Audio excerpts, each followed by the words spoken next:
નમસ્કાર મિત્રો, અમારી ચેનલમાં તમારું સ્વાગત છે। ગોધરામાં પોલીસ સ્ટેશનમાં તોડફોડ, ટોળાએ વિખવાદ અને બળપ્રયોગ। ઉત્તર પ્રદેશમાં થયેલા રમખોણના ત્યારે ગુજરાતના ગોધરા અને વડોદરા સુધી પહોંચી ગયા છે।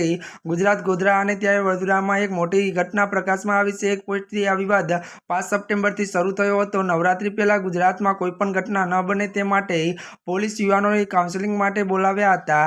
વધુ વાત કરીએ જો કે કાનપુરમાં પણ આવું જ બન્યું હતું અને ખોટી માહિતી ફેલાવતા મોટી સંખ્યામાં લોકો એકઠા થઈ ગયા હતા। આ વિવાદાસ્પદ પોસ્ટની ત્યારે આગ ગોધરા અને વડોદરામાં પહોંચી ગઈ હતી અને મોટી ઘટના પ્રકાશમાં આવી છે। જેમાં ગોધરાના ત્યારે બી ડિવિઝન પોલીસ સ્ટેશનમાં સોશિયલ મીડિયા પર પોસ્ટ બદલ પોસ્ટ કરનારને પોલીસ સ્ટેશન બોલાવ્યા હતા। જ્યારે એકત્રિત થયેલી ત્યારે સમુદાયની ભીડ પોલીસ સ્ટેશનમાં હંગામો કર્યો હતો તેમજ તોડફોડ કરી હતી, જેના લીધે પોલીસે લાઠીચાર્જ કરવાની ફરજ પડી હતી। મળતી વિગતો અનુસાર વધુ વાત કરીએ તો જ્યારે વડોદરા જૂની ગઢડીમાં ત્યારે બી ડિવિઝન પોલીસ સ્ટેશન બહાર એક સોશિયલ મીડિયા પોસ્ટ કરનારને પગલે સમુદાયના લોકો હંગામો કર્યો હતો।